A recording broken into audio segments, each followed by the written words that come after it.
Welcome my YouTube channel Kanhaiya classes.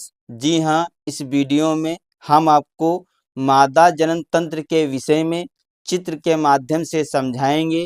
फिर हम आपको बताएंगे कि आप चित्र के माध्यम से मादा जनन तंत्र के विषय में आप कैसे लिखेंगे। तो देखिए, हमने यहाँ पर एक चित्र बनाया है। अब हम इसी चित्र के माध्यम से आपको समझाते हैं। तो मादा में पाए जाने वाले जनन तंत्र को हम क्या कहते हैं? मादा जनन तंत्र। मादा जनन तंत्र के निम्नलिखित भाग होते हैं। इसमें पहला भाग होता है अंडाशय। जो अंडाशय होता है ये एक जोड़ी होते हैं। आप देखिए चित्र में एक अंडाशय हमने यहाँ पर बनाया, यहाँ पर एक अंडाशय बनाया है। तो कह सकते हैं कि मादा में एक जोड़ी अंडाशय होते हैं। ये जो अंडाशय होते हैं या मादा जनन तंत्र का प्रमुख अंग होता है। इसमें क्या होता है? इसमें अंडाणुओं का निर्माण होता है और अंतःस्रावी हार्मोन जैसे एस्ट्रोजन और प्रोजेस्टेरॉन नामक हार्मोन्स का भी इसमें क्या होता है? स्त्राव होता है। इसके बाद देखिए, ये क्या है? अंडवाहिका या कह सकते हैं अंडवाहिनी। ये क्या होता है? अंडाशय के पीछे वाला कह सकते हैं, जो अंडाशय इसके पीछे वाला भाग है उसे बोलते हैं हम अंडवाहिका या अंडवाहिनी। इसमें क्या होता है? अंडाशय में निर्मित अंडाणु जो होते हैं, जो अंडाशय में अंडाशय है, इसमें क्या होता है? अंडाणुओं का निर्माण होता है। फिर अंडवाहिनी के द्वारा क्या होता है? जो अंडाणु होते हैं उन्हें गर्भाशय तक पहुंचाया जाता है। फिर जो अंडवाहिनी में ही क्या होता है? फैलोपियन नलिका में निषेचन की प्रक्रिया पूरी होती है। जैसे ये अंडवाहिनी है, यहाँ पर क्या है? फैलोपियन नलिका। यहीं पर निषेचन की प्रक्रिया पूरी होती है। इसके बाद ये वाला भाग इसे बोलते हैं गर्भाशय। ये कैसा होता है? कह सकते हैं ये लगभग एक उल्टे नाशपाती के आकार का होता है। यहाँ पर क्या होता है? शुक्राणुओं को अंडवाहिनी तक ले जाने का कार्य होता है। जो शुक्राणु होते हैं उन्हें अंडवाहिनी तक ले जाने का कार्य करती है। गर्भाशय का कार्य होता है, जो शुक्राणु होते हैं उन्हें अंडवाहिनी तक ले जाने का कार्य करती है। जब निषेचन हो जाता है उसके बाद जो भ्रूण है उसका पालन पोषण कहाँ होता है? गर्भाशय में ही होता है। जब निषेचन हो जाता है, निषेचन के बाद गर्भाशय में ही भ्रूण का पालन पोषण होता है। फिर ये वाला भाग इसे बोलते हैं यौन। इसमें कह सकते हैं ये मादा का बाह्य जननांग होता है। इसमें संभोग के दौरान शुक्राणुओं को ग्रहण करती है और गर्भाशय तक पहुंचने का कार्य करती है। इसके बाद इसमें कुछ सहायक ग्रंथियां होती हैं, जैसे बार्थोलिन ग्रंथि और पेरिनियल ग्रंथि। जो बार्थोलिन ग्रंथियां होती है, इसमें क्या होता है? इससे चिकने पदार्थ का स्त्रावण होता है। यानी कि जो बार्थोलिन ग्रंथि होती है, इससे क्या होता है? चिकने पदार्थ का स्त्रावण होता है। और जो पेरिनियल ग्रंथि होती है, इससे एक विशेष प्रकार की गंध आती है। यानी कि इससे जो स्त्रावित पदार्थ होता है उससे एक विशेष प्रकार की गंध आती है। तो बच्चों, हमने आपको मादा जनन तंत्र के विषय में आपको चित्र के माध्यम से समझाया है। अब हम आपको बताएंगे कि आप किस प्रकार से मादा जनन तंत्र के विषय में लिखेंगे। तो हेडिंग डालिए मादा जनन तंत्र। इसमें लिखेंगे मादा में पाए जाने वाले जनन तंत्र को मादा जनन तंत्र कहते हैं। मादा जनन तंत्र को निम्नलिखित भाग होते हैं, या कह सकते हैं जो मादा जनन तंत्र है इसके निम्नलिखित भाग होते हैं। नंबर 1 हम डालेंगे अंडाशय। इसमें लिखेंगे मादा में एक जोड़ी अंडाशय उदर गुहा के निचले भाग में दोनों तरफ स्थित होते हैं। यह मादा जनन तंत्र का प्रमुख अंग होता है। इसमें अंडाणुओं का निर्माण तथा अंतःस्रावी हार्मोन्स एस्ट्रोजन और प्रोजेस्टेरॉन का स्राव होता है। फिर अगली हेड डालेंगे अंडवाहिनी। इसमें लिखेंगे अंडाशय के पीछे एक कीप जैसी संरचना होती है जिसे अंडवाहिनी कहते हैं। अंडाशय में निर्मित अंडाणु अंडवाहिनी के द्वारा ही गर्भाशय तक पहुँचते हैं। अंडवाहिनी में ही फैलोपियन नलिका में निषेचन की प्रक्रिया पूरी होती है। अब अगली हेड डालेंगे गर्भाशय। इसमें लिखेंगे इसकी संरचना एक उल्टे नाशपाती के आकार की होती है। यह शुक्राणुओं को अंडवाहिनी तक ले जाने का कार्य करती है। फिर लिखेंगे गर्भाशय में ही भ्रूण का पालन पोषण होता है। गर्भाशय पीछे की ओर एक सक्रिय नलिका में खुलती है जिसे गर्भाशय ग्रीवा कहते हैं। फिर अगली हेड डालेंगे यौन। इसमें लिखेंगे यह मादा का बाह्य जननांग होता है जो एक लचीली मांसपेशियों का बना होता है। यह संभोग के दौरान शुक्राणुओं को ग्रहण करता है तथा गर्भाशय तक पहुंचाने का कार्य करती है। इसके बाद हम डालेंगे सहायक ग्रंथियां। इसमें लिखेंगे इसमें एक जोड़ी बार्थोलिन ग्रंथियां पेरिनियल ग्रंथियां पाई जाती हैं। इसके बाद हम डालेंगे बार्थोलिन ग्रंथियां। इसमें लिखेंगे इससे चिकने पदार्थों का स्त्रावण होता है। इसके बाद नंबर 2 हम डालेंगे पेरिनियल ग्रंथियां। इसमें लिखेंगे इसमें स्त्रावित पदार्थ की एक विशेष प्रकार की गंध आती है।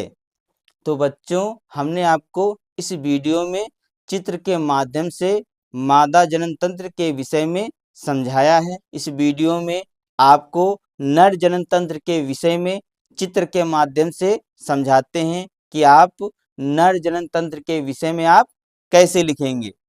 तो सबसे पहले हम आपको चित्र के माध्यम से समझाते हैं। तो ये है नर जनन तंत्र का चित्र। अब हम आपको इसी चित्र के माध्यम से समझाते हैं।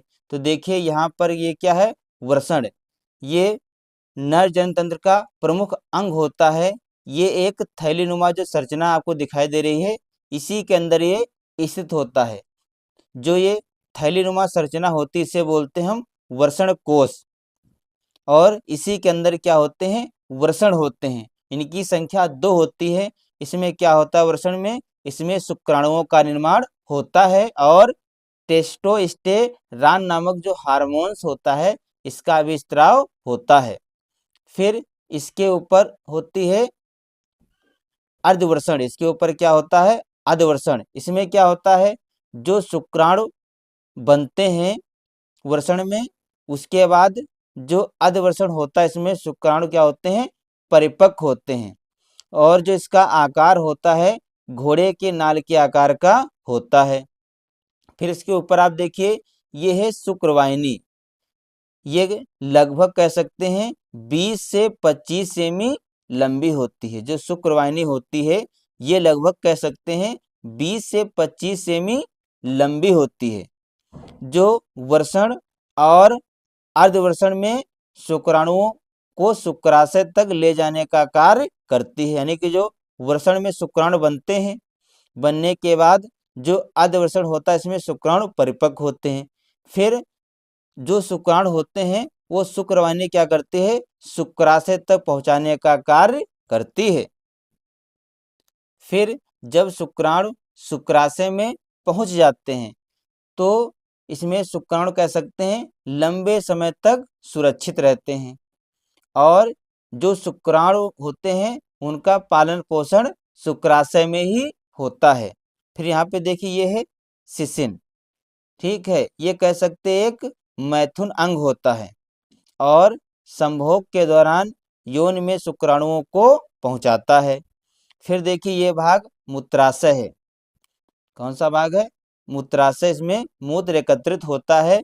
फिर जो मूत्राशय में एक वाहिनी होती है जिसे बोलते हम मूत्र वाहिनी।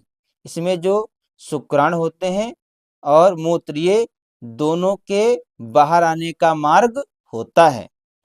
तो बच्चों, इस वीडियो में हमने आपको चित्र के माध्यम से नर जनन तंत्र के विषय में समझाया है। अब हम आपको बताएंगे कि आप किस प्रकार से नर जनन तंत्र के विषय में लिखेंगे। तो इसमें हेडिंग डालेंगे नर जनन तंत्र, इसके बाद इसमें हेडिंग डालेंगे वृषण। इसमें लिखेंगे यह नर जनन तंत्र का प्रमुख अंग होता है। यह एक थैलीनुमा संरचना में बंद होता है जिसे वृषण कोश कहते हैं। इनकी संख्या 2 होती है। वृषण में शुक्राणुओं का निर्माण होता है और टेस्टोस्टेरॉन नामक हार्मोन का भी स्राव होता है। इसके बाद अगली हेडिंग डालेंगे अधिवृषण। इसमें लिखेंगे यह वृषण के ऊपर एक कुंडलित अवस्था में होता है। यह लगभग 6 सेमी लंबी, सक्रिय व अत्यधिक कुंडलित नलिका है। इसमें शुक्राणु परिपक्व होते हैं। इसका आकार घोड़े के नाल के आकार का होता है। फिर अगली हेडिंग डालेंगे शुक्रवाहिनी। इसमें लिखेंगे यह लगभग 20 से 25 सेमी लंबी एक नलिका होती है जो वृषण और अधिवृषण में बने शुक्राणुओं को शुक्राशय तक ले जाती है। यह शुक्राशय वाहिनी से जुड़कर स्खलन वाहिनी बनाती है। अब अगली हेडिंग डालेंगे शुक्राशय। इसमें लिखेंगे यह एक मांसल थैलीनुमा संरचना होती है। इसमें शुक्राणु लंबे समय तक सुरक्षित रहते हैं तथा शुक्राणुओं का पोषण होता है। इसके बाद अगली हेडिंग डालेंगे शिशन। इसमें लिखेंगे यह एक ऐसी मांसल संरचना होती है जो त्वचा से ढका रहता है। यह एक मैथुन अंग है जो संभोग के दौरान यौन में शुक्राणुओं को पहुंचाता है। फिर अगली हेडिंग डालेंगे मूत्रवाहिनी। इसमें लिखेंगे मूत्राशय से एक वाहिनी निकलती है जिसे मूत्रवाहिनी कहते हैं। यह शुक्राणु तथा मूत्र दोनों के बाहर आने का मार्ग होता है।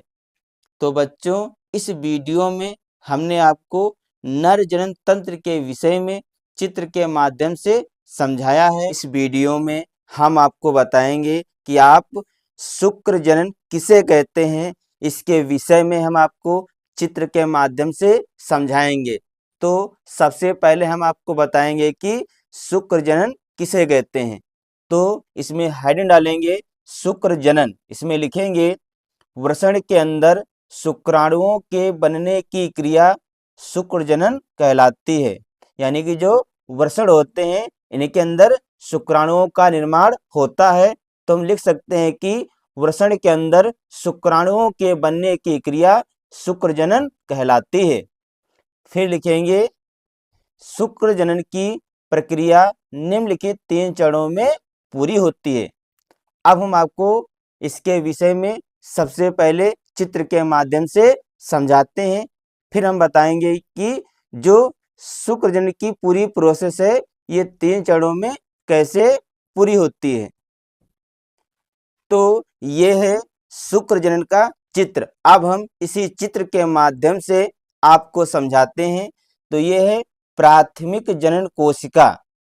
ये है प्राथमिक जनन कोशिका। ये होती है द्विगुणित जब इसका समसूत्री विभाजन होता है। किसमें? जो गुणन प्रावस्था होती है इसमें क्या होता है, जो प्राथमिक जनन कोशिका होती है ये द्विगुणित होती है। जब इसका समसूत्री विभाजन होता है तो इसके द्वारा जो शुक्राणु जनन कोशिकाओं का निर्माण होता है। इसके बाद क्या होता है, जो वृद्धि प्रावस्था है इसमें क्या होता है, इसमें होता है अर्धसूत्री विभाजन। आप देखिए यहाँ पर जो वृद्धि प्रावस्था इसमें अर्धसूत्री विभाजन होता है। इसमें क्या होता है, जो शुक्राणु जनन कोशिकाएं होती हैं इसमें जो पोषक पदार्थ है उनको संचय करके आकार में बड़ी हो जाती हैं। इसमें जो शुक्राणु जनन कोशिकाएं होती हैं वे पोषक पदार्थों का संचय करके आकार में बड़ी हो जाती हैं। इसके बाद देखिए यहाँ पर फिर से अर्धसूत्री विभाजन हुआ है किसमें, परिपक्वन प्रवस्था में। इसमें जो प्राथमिक शुक्र कोशिकाएं जो होती हैं इनका प्रथम अर्धसूत्री विभाजन होता है और ये कैसे होती हैं, अगुणित होती हैं। कैसे होती हैं, ये अगुणित होती हैं। इसमें जो अर्धसूत्री विभाजन द्वारा जो पूर्व शुक्राणु कोशिका बनती हैं, बाद में इन्हीं से किसका निर्माण होता है, बाद में इन्हीं से शुक्राणुओं का निर्माण होता है। यहाँ पर देखिए 4 हमने शुक्राणु बनाए हैं। तो हमने आपको चित्र के माध्यम से शुक्र जनन के विषय में बताया है। अब हम आपको बताएंगे कि आप इसके विषय में कैसे लिखेंगे। तो बच्चों, हमने आपको शुक्र जनन किसे कहते हैं इसके विषय में हमने आपको अभी बताया था। अब हम आपको बताएंगे जो शुक्र जनन की प्रक्रिया है ये 3 चरणों में पूरी होती है। नंबर 1 गुणन प्रावस्था, नंबर 2 वृद्धि प्रावस्था, नंबर 3 परिपक्वन प्रावस्था। अब सबसे पहले हम डालेंगे गुणन प्रावस्था। इसमें लिखेंगे इस अवस्था में जनन कोशिकाओं में समसूत्री विभाजन द्वारा शुक्राणु जनन कोशिकाओं का निर्माण होता है। यानी कि जो गुणन प्रावस्था होती है इसमें क्या होता है, इसमें जो जनन कोशिकाएं होती हैं इनका समसूत्री विभाजन होता है। इसके द्वारा शुक्राणु जनन कोशिकाओं का निर्माण होता है, यह द्विगुणित होती हैं। यानी कि जो शुक्राणु जनन कोशिकाएं होती हैं वो द्विगुणित होती हैं। इसके बाद हम डालेंगे वृद्धि प्रावस्था। इसमें क्या होता है, इस अवस्था में शुक्राणु जनन कोशिकाएं पोषक पदार्थ का संचय करके आकार में बड़ी हो जाती हैं। यानी कि जो वृद्धि प्रावस्था होता है इसमें क्या होता है, जो शुक्राणु जनन कोशिकाएं हैं ये पोषक पदार्थों का संचय करके आकार में बड़ी हो जाती हैं तथा प्राथमिक शुक्र कोशिकाओं में रूपांतरित हो जाती हैं। अब अगले डालेंगे परिपक्वन प्रावस्था। इसमें लिखेंगे इस अवस्था में प्राथमिक शुक्र कोशिकाओं में प्रथम अर्धसूत्री विभाजन द्वारा अगुणित द्वितीयक शुक्राणु कोशिकाओं का निर्माण होता है। यानी कि इस अवस्था में क्या होता है कि जो प्राथमिक शुक्र कोशिकाओं में जब प्रथम अर्धसूत्री विभाजन द्वारा जो अगुणित द्वितीय शुक्राणुओं का निर्माण होता है, इसके बाद क्या होता है, इनके अर्धसूत्री विभाजन के द्वारा पूर्व शुक्राणु कोशिका बनती है, बाद में इन्हीं के द्वारा शुक्राणुओं का निर्माण होता है। तो इस प्रकार से जो शुक्राणु होते हैं इनका निर्माण होता है। इनकी जो प्रक्रिया है ये 3 चरणों में कंप्लीट होती है, गुणन प्रावस्था, वृद्धि प्रावस्था और परिपक्वन प्रावस्था। इस वीडियो में हम आपको अन्न जनन किसे कहते हैं, यह प्रक्रिया कितने चरणों में पूरी होती है, इसके विषय में हम आपको चित्र के माध्यम से बताएंगे। तो सबसे पहले हम आपको बताएंगे कि अन्न जनन किसे कहते हैं। तो इसमें हम डालेंगे अन्न जनन। इसमें लिखेंगे अंडाशय की जनन कोशिकाएं अर्धसूत्री विभाजन द्वारा अंडाणुओं का निर्माण करती हैं। यानी कि जो अंडाशय की जनन कोशिकाएं हैं जब इनका अर्धसूत्री विभाजन होता है तब अंडाणुओं का निर्माण होता है। इस क्रिया को अन्न जनन कहते हैं। यह क्रिया निम्न चरणों में पूर्ण होती है। अब हम आपको अन्न जनन की पूरी प्रोसेस को हम आपको चित्र के माध्यम से समझाते हैं। ये है अन्न जनन का चित्र। अब हम आपको इसी चित्र के माध्यम से समझाते हैं। सबसे पहले देखिए गुणन प्रावस्था। इसमें क्या होता है, इसमें प्राथमिक जनन कोशिकाएं होती हैं। इसमें क्या होता है, इनका समसूत्री विभाजन होता है। यानी कि जो प्राथमिक जनन कोशिकाएं हैं इनका क्या होता है, समसूत्री विभाजन होता है। इस अवस्था में क्या होता है, जो अंडाशय की जनन कोशिकाएं हैं ये विभाजित हो जाती हैं। यानी कि इनका समसूत्री विभाजन होता है तो ये विभाजित हो जाती हैं। इनका देखिए यहाँ पर एक बार यहाँ पर समसूत्री विभाजन हुआ है, फिर यहाँ पर देखिए समसूत्री विभाजन हुआ है और यहाँ पर भी समसूत्री विभाजन हुआ है। अगर आप चित्र में ध्यान से देखिए तो 3 बार यहाँ पर समसूत्री विभाजन हुआ है। इस अवस्था में क्या होता है, जो अंडाशय की जनन कोशिकाएं होती हैं ये विभाजित होकर कोशिका गुच्छ बना लेती हैं, जिसे पुटिका कहते हैं।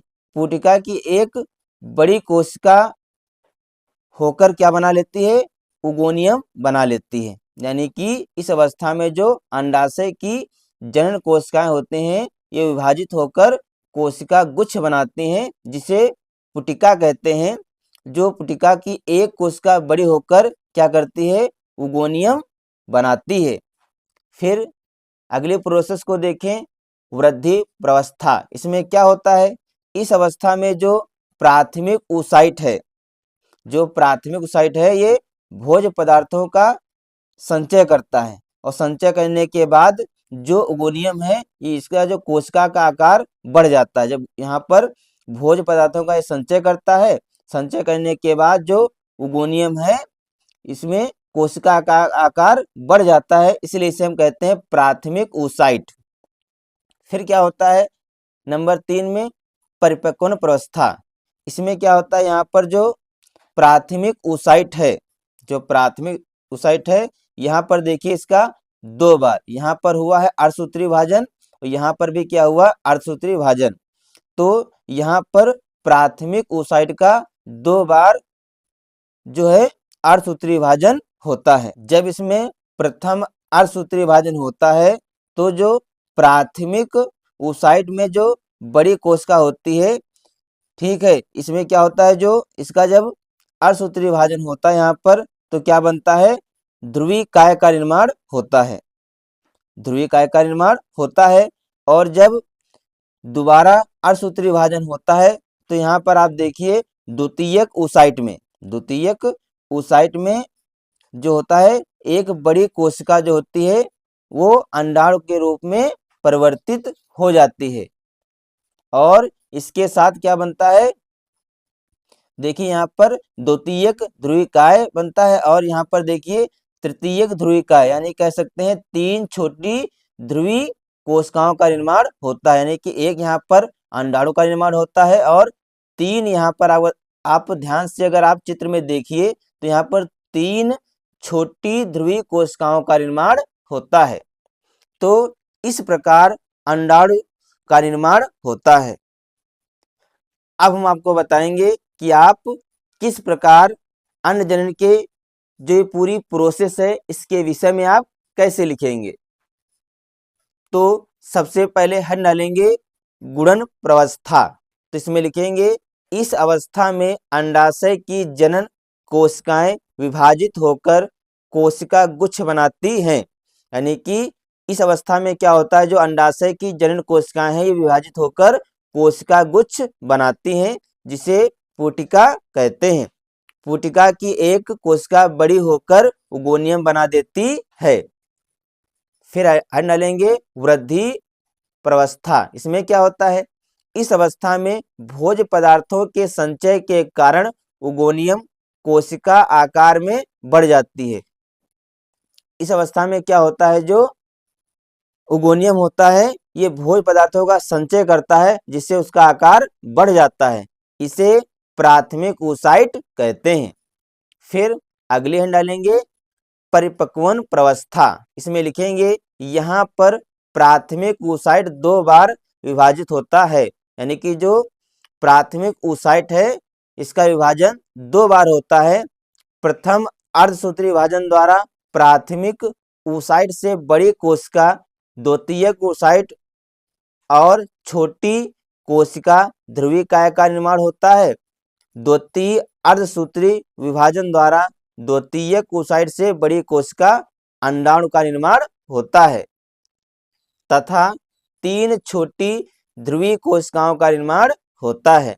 तो इस प्रकार से अन्न जनन का निर्माण होता है। तो वीडियो में हम आपको बताएंगे कि आप शुक्राणु जनन की संरचना, इसके विषय में हम आपको चित्र के माध्यम से समझाएंगे। फिर हम आपको बताएंगे कि आप किस प्रकार से इसके विषय में आप लिखेंगे।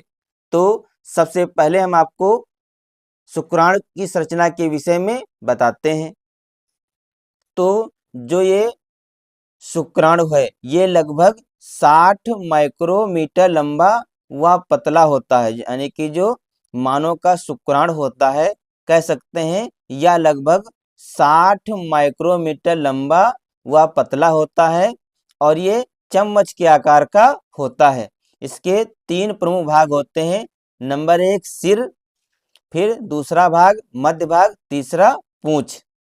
तो सबसे ऊपर ये भाग होता है इसे बोलते हैं सिर या कह सकते हैं शीर्ष।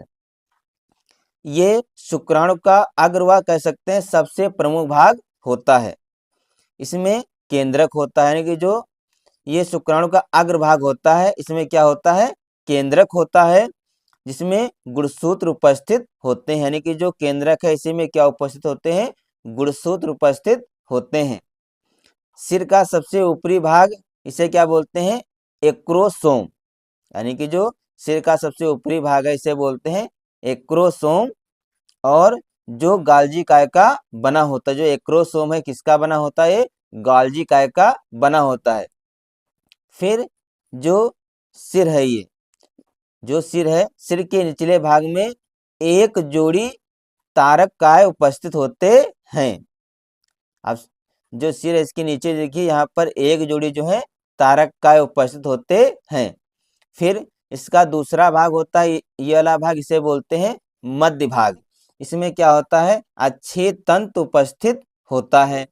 इसके चारों ओर माइट्रोकांडिया उपस्थित होता है। इसे जो आप देखिए ये क्या है, माइट्रोकांडिया। तो कह सकते हैं इसके चारों ओर माइट्रोकांडिया उपस्थित होता है, जो शुक्राणुओं को गत करने के लिए ऊर्जा प्रदान करता है। यानी कि जो शुक्राणु होते हैं उनको ऊर्जा प्रदान करता है ताकि ये गति कर सकें।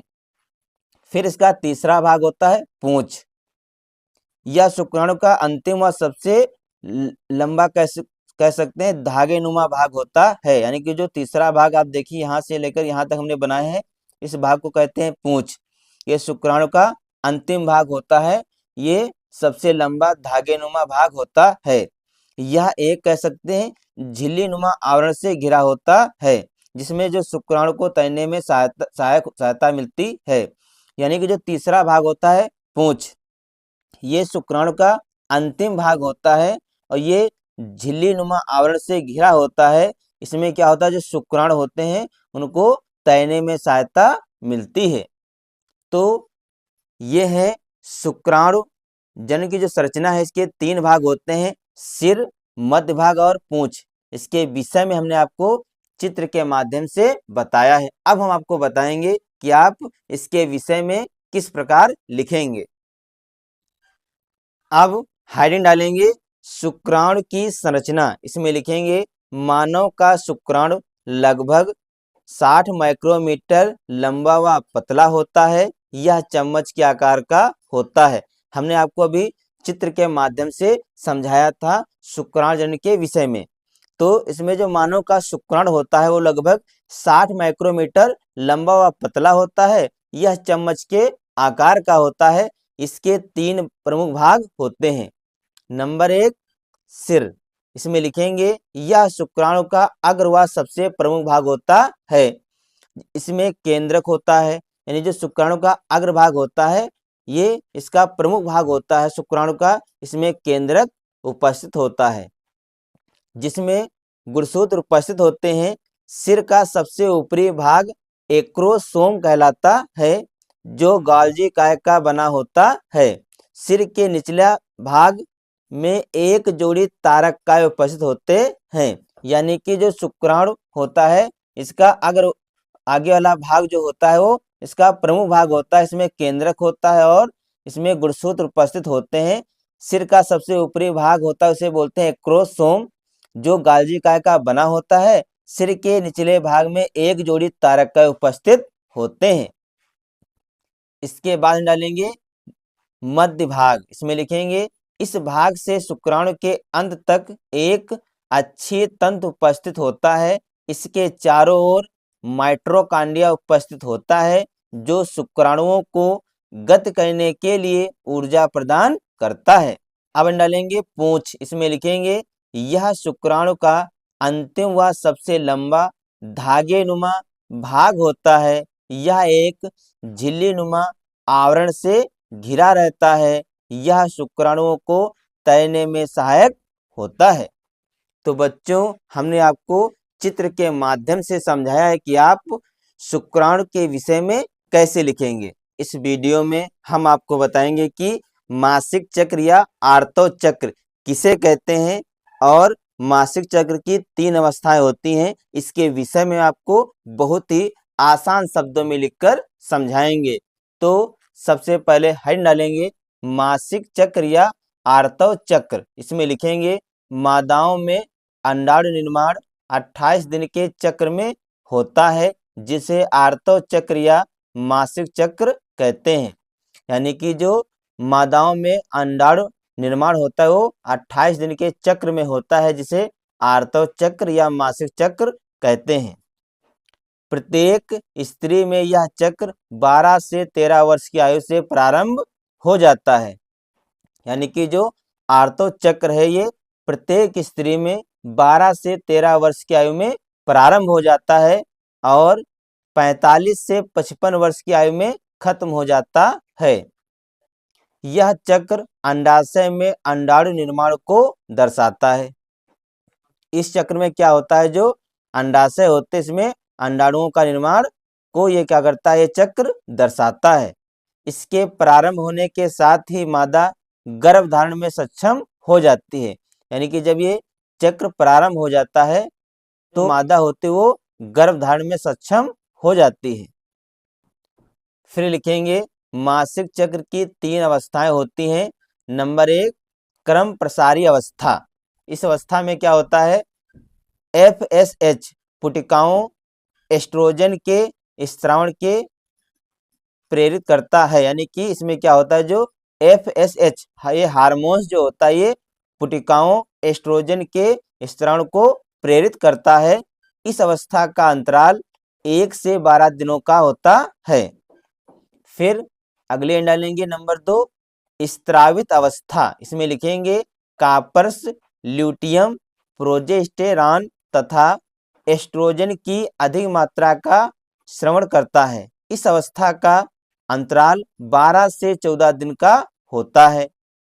इस अवस्था में अंतःस्तर सगर्भता तथा रोपण के लिए तैयार हो जाता है। स्त्रावित अवस्था, इस अवस्था में क्या होता है, जो कार्पस ल्यूटियम प्रोजेस्टेरॉन और एस्ट्रोजन की अधिक मात्रा का श्रवण करता है। इस अवस्था का अंतराल 12 से 14 दिन का होता है। इस अवस्था में अंतःस्तर सगर्भता तथा रोपण के लिए तैयार हो जाता है। अब अगले डालेंगे नंबर 3 मासिक अवस्था। इसमें लिखेंगे इस अवस्था में यदि अंडाणु निषेचित नहीं होता है तो कार्पस ल्यूटियम प्रोजेस्टेरॉन स्तर में कमी के कारण नष्ट हो जाता है। यानी कि जो मासिक अवस्था है, इस अवस्था में यदि अंडाणु निषेचित नहीं होता है तो कार्पस ल्यूटियम प्रोजेस्टेरॉन स्तर में कमी के कारण क्या होता है, ये नष्ट हो जाते हैं। इसमें गर्भाशय एंडोमेटियम के टूटने से रुधिर का स्त्राव होता है। यह स्त्राव लगभग 5 दिन तक चलता है। तो बच्चों, इस वीडियो में हमने आपको बताया कि मासिक चक्र या आर्तव चक्र किसे कहते हैं और मासिक चक्र की 3 अवस्थाएं होती हैं। नंबर 1 क्रम प्रसारी अवस्था, नंबर 2 स्त्रावित अवस्था, नंबर 3 मासिक अवस्था। इन तीनों अवस्थाओं के विषय में हमने आपको बहुत ही आसान शब्दों में लिखकर समझाया है। वीडियो में हम आपको बताएंगे कि अपरा या प्लासेंटा किसे कहते हैं। इसके कार्य के विषय में हम आपको बहुत ही आसान शब्दों में लिखकर समझाएंगे। तो सबसे पहले हम डालेंगे अपरा, इसे इंग्लिश में कहते हैं प्लासेंटा। तो परीक्षा में कभी कभी पूछता है कि प्लासेंटा किसे कहते हैं, तो अपरा माने यानी कि कह सकते हैं प्लासेंटा माने क्या होता है, अपरा होता है।